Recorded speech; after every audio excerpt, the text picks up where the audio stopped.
143 హామీలు గుప్పించి చంద్రబాబు ప్రజలను నిలువున మోసం చేశారని ఎమ్మెల్సీ పర్వతిరెడ్డి చంద్రశేఖర్ రెడ్డి మండిపడ్డారు. నెల్లూరు వైఎస్ఆర్ కాంగ్రెస్ పార్టీ సిటీ కార్యాలయంలో ఆయన వైసీపీ నాయకులు కార్యకర్తలతో కలిసి జగన్ అంటే నమ్మకం, చంద్రబాబు అంటే మోసం పుస్తకాన్ని ఆవిష్కరించారు. కూటమి ప్రభుత్వం అబద్ధపు హామీలు గుప్పించి ప్రజలను ఏ విధంగా మోసం చేసిందో అలాగే వైఎస్ఆర్సీపీ నేతలపై చేస్తున్న దాడులను పుస్తకంలో వివరించి ప్రజలకు తెలియజేశారు. ఈ సందర్భంగా ఎమ్మెల్సీ పర్వతిరెడ్డి మాట్లాడారు. వెన్నుపోటు రాజకీయాలకు చంద్రబాబు కేర్ ఆఫ్ అడ్రస్ గా మారారని తెలిపారు. చంద్రబాబు అధికారంలోకి వచ్చిన తర్వాత తెలుగుదేశం పార్టీ కార్యకర్తలకు మాత్రమే అధికారులు పనిచేయాలని ఒక ముఖ్యమంత్రి స్థానంలో ఉండి మాట్లాడడం సిగ్గుచేటన్నారు. ఈ కార్యక్రమంలో వైఎస్ఆర్ కాంగ్రెస్ పార్టీ నాయకులు, కార్యకర్తలు పెద్ద సంఖ్యలో పాల్గొన్నారు.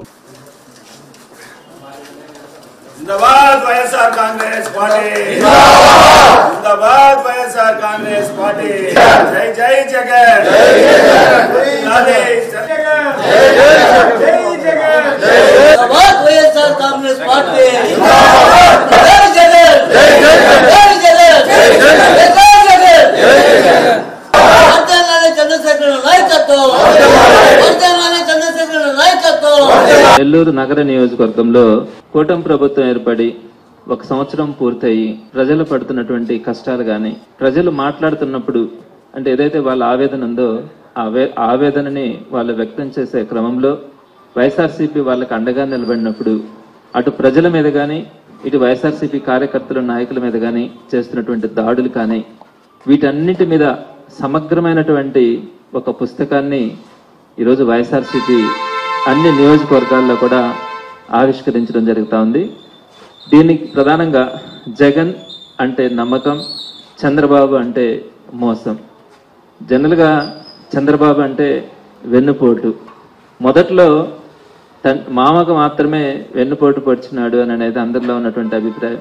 ఈరోజు 5 కోట్ల మంది ప్రజలకి ఈరోజు వెన్నుపోటు పొడిచినటువంటి విధానం ఈ పుస్తకంలో సమగ్రంగా కూడా ఇవ్వడం జరిగింది. అన్ని ఉదాహరణలు ఎక్కడా కూడా వేగ్గా ఏదో గుడ్డ కాల్చి మొహాన వేసినట్టుగా కాకుండా ప్రతి దానికి ప్రూఫ్లతో సహా ఎక్కడ ఏ సంఘటన జరిగింది, ఎక్కడ ఏ విధంగా ప్రజలు మోసగించబడ్డారో 159 పేజీలతో ఈరోజు ఈ పుస్తకాన్ని కూడా రిలీజ్ చేయడం జరిగింది. జగన్మోహన్ రెడ్డి గారు 2019లో అధికారంలోకి వచ్చినప్పుడు ఆయన అధికారంలోకి రాగానే కోవిడ్ వచ్చినప్పటికి కూడా కోవిడ్లో ప్రపంచమంతా కూడా ఇబ్బంది పడుతున్న రోజుల్లో కూడా జగన్మోహన్ రెడ్డి గారు ఎక్కడ కూడా చెప్పిన మాటని తప్పకుండా ప్రతి కార్యక్రమాన్ని కూడా ఏదైతే ఇచ్చినటువంటి హామీ ప్రతి ఒక్క హామీని కూడా ఆయన అమలు చేసి ప్రజల మనసులో ఆయన గుండెల్లో కూడా చిరస్థాయిగా నిలబడడం జరిగింది. అయితే ఇప్పటికి కూడా ఆంధ్ర రాష్ట్రంలో పేదరికం అన్నది ఉంది. ఈ రోజుకి కూడా పేదవాళ్ళు ఆంధ్ర రాష్ట్రంలో చాలా మంది ఉన్నారు. ఇంత స్వతంత్రం వచ్చి 2 సంవత్సరాలైనా కూడా ఈ పేదరికం ఇంకా పోలా. జగన్మోహన్ రెడ్డి గారు వచ్చి కొంత కష్టపడి కొంతమందిని పేదరికం నుంచి బయటకు తీసుకొచ్చినా కూడా ఆ పేదరికంలో ఉన్నటువంటి ప్రజలు చంద్రబాబు ఇచ్చినటువంటి హామీలని ఏవైతే దొంగ హామీలు ఇచ్చినారో ఆ హామీలన్నింటినీ నమ్మి మోసపోయి ఈరోజు ఆయనకు ఒక అధికారాన్ని ఇస్తే అధికారాన్ని ఇచ్చిన మొట్టమొదటి రోజే ఈ హామీలు నెరవేర్చే పని నాది కాదన్నట్టుగా మాట్లాడాడు. అయితే జగన్మోహన్ రెడ్డి గారు కేవలం 11 సీట్లకే పరిమితమైన ప్రపంచవ్యాప్తంగా కూడా జగన్మోహన్ రెడ్డి గారికి ఒక క్రేజ్ ఉండి భారతదేశంలోనే ఒక మంచి ముఖ్యమంత్రిగా ఒక మంచి పరిపాలనతో ఆయన ఆకట్టుకున్నప్పటికీ కూడా వీరు చేసినటువంటి అబద్ధాలు, మోసాలు వీటన్నిటి కారణంగా ప్రజలు వారికి అవకాశం ఇచ్చి 11 సీట్లకే పరిమితం చేసిన 3వ రోజే జగన్మోహన్ రెడ్డి గారు లేచి నిలబడి ప్రజల పక్షాన్ని మనం పోరాడాలా, చంద్రబాబు నాయుడు ఏ రోజు కూడా చెప్పిన హామీలు ఏ ఒక్కటి కూడా నెరవేర్చే మనిషి కాదు, మనం ముందుండి ఆ హామీలన్నింటినీ కూడా నెరవేర్చే పద్ధతిలో ఆయన మీద ఒత్తిడి తీసుకురావాలని చెప్పి అందరినీ కూడా అప్రమత్తం చేయడం కానీ, మేమంతా కూడా చేసిన పోరాట ఫలితంగా ఈ రోజు ఏదో 1-2 కార్యక్రమాలు ఆయన చేయడం కూడా జరుగుతూ ఉంది. మొన్నటి రోజున చెప్తా ఉన్నాడు, నేను తల్లికి వందనం ఇచ్చేశాను, ఇంక ఏది ఇవ్వాల్సిన అవసరం లేదని చెప్తాడు. ఏ విధంగా ఆయన ఆ విధంగా మాట్లాడుతున్నాడు అర్థం కావట్లే. ఇంకా ఏమేమి చెప్పున్నాడు. అంతకుముందు మనము మహిళలకు సంబంధించి చేయూత కానీ అదేవిధంగా ఆసరా ఈ 2 కార్యక్రమాల ద్వారా ప్రతి మహిళని కూడా సమాజంలో ఒక గౌరవ స్థానంలో ఉంచాలని ఆ రోజు ప్రయత్నించడం జరిగింది. దానికి ప్రత్యామ్నాయంగా ఆయన ఏం చెప్పాడు, నేను అన్ని పథకాలు లేను, ఒకే ఒక్క పథకం ఇస్తాను, ఆడబిడ్డ నిధి ఇస్తాను, ప్రతి మహిళకి 1500 రూపాయలు ఇస్తాను నెలకి, అంటే సంవత్సరానికి 18,000 రూపాయలు ఇస్తానని చెప్పాడు. దాని గురించి కానీ అదేవిధంగా ఉచిత బస్సు ప్రయాణం అన్నాడు. అదేవిధంగా సుమారుగా 30 లక్షల మందికి నిరుద్యోగులకి నెలకు 3,000 రూపాయల నిరుద్యోగ భృతి ఇస్తానన్నాడు. వ్యవసాయదారులందరికీ సంవత్సరానికి 20,000 రూపాయలు, అదే ఆ గవర్నమెంట్లో 13,500 రూపాయలు ప్రతి రైతుకి కూడా క్రమం తప్పకుండా చెల్లించిన క్రమంలో 20,000 రూపాయలు చెప్పినటువంటి అబద్ధాలు. ఈ విధంగా 50 సంవత్సరాలు దాటినటువంటి బీసీ, ఎస్సీ, ఎస్టీ మైనార్టీలందరికీ కూడా వృద్ధాప్య పెన్షన్ ఇవ్వడం కానీ ఇట్లా అనేకమైనటువంటి 143 హామీలు ఇచ్చి ఈ ఒక్క తల్లికి వందనం ఇచ్చినాను, అది కూడా ఈ రోజు గ్రౌండ్ లెవెల్ ఇంకా పూర్తిగా కూడా ఎగ్జిక్యూట్ కాల.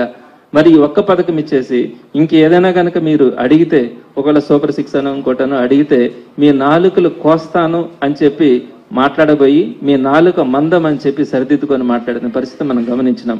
అంటే ప్రజలు ఈరోజు 5 కోట్ల మంది ప్రజలు ఆశతో మీకు ఓట్లేస్తే ఈరోజు మీరు చెప్పినటువంటి హామీల గురించి ప్రజలు మాట్లాడుతూ ఉంటే మీ నాలుక కోస్తానని చెప్పి సాక్షాత్ ఒక ముఖ్యమంత్రి మాట్లాడడానికి ప్రయత్నిస్తే దాన్ని ఏ విధంగా ప్రజలు అర్థం చేసుకోవాలా? అదేవిధంగా ఇంకోటి కూడా ఆయన చెప్పినాడు, తెలుగుదేశం పార్టీ నాయకులు కార్యకర్తలకు మాత్రమే అధికారులు పనిచేయమన్నాడు. ఎక్కడైనా కూడా నాకు తెలిసి భారతదేశంలో ఒక ప్రజాస్వామ్య దేశంలో ఏ ముఖ్యమంత్రి అయినా కూడా ఏ ప్రధానమంత్రి అయినా కూడా ఒక పార్టీ కార్యకర్తల నాయకులకు మాత్రమే అధికారులు పనిచేయమంటే ఎవరు నాన్న సొత్తు అనుకోవాలా? ఈ రాష్ట్రం ఆ అధికారులందరూ కూడా ఎవరి దగ్గర పనిచేస్తా ఉన్నారు అనుకోవాలా?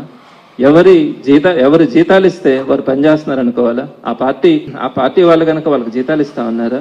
ఏ విధంగా ఎవరు మాట్లాడతారు? వాస్తవంగా ఆ పాయింట్ మీద ఆయన్ని ముఖ్యమంత్రి కూడా బర్తరఫ్ చేసేదానికి అవకాశం ఉంటుంది. ఎందుకంటే ఒక ముఖ్యమంత్రిగా ప్రమాణ స్వీకారం చేసినప్పుడు రాగద్వేషాలకు అతీతంగా ప్రతి ఒక్కరిని కూడా సమానంగా చూస్తానని చెప్పి ప్రమాణం చేస్తాం. మరి ఆ ప్రమాణానికి భిన్నంగా మీరు ఈరోజు వెళ్తా ఉన్నప్పుడు మీరు ముఖ్యమంత్రిగా ఉండడానికి కూడా అనర్హులు అవుతారు. సో అట్లాంటి ఘోరమైనటువంటి పరిస్థితులు ఈరోజు ఆంధ్ర రాష్ట్రంలో ఉన్నాయి. వాటన్నింటినీ కూడా సమగ్రంగా ఇచ్చినటువంటి ఈ పుస్తకాన్ని ప్రజల ముందుకు తీసుకెళ్లే క్రమంలో ఈరోజు ఈ పుస్తకావిష్కరణ చేయడం కూడా జరిగింది. దీని మీద ఒక క్యూఆర్ కోడ్ను కూడా దీంట్లో ఇవ్వడం కూడా జరిగింది. జస్ట్ ఆ క్యూఆర్ కోడ్ని కనుక స్కాన్ చేస్తే ఈ 159 పేజీల పుస్తకం మొత్తం కూడా వారికి డౌన్లోడ్ కావడం కూడా జరుగుతుంది. కాబట్టి ఈ రూపంగా ప్రజలందరికీ కూడా ఈ పుస్తకాన్ని చేరువ చేయడంలో వైఎస్ఆర్సీపీ పార్టీ కార్యకర్తలు, నాయకులు కూడా ఉత్సాహంగా ముందుకు తీసుకెళ్తారని కూడా సవినయంగా మీ ద్వారా అందరికీ తెలియజేస్తా ఉన్నాను.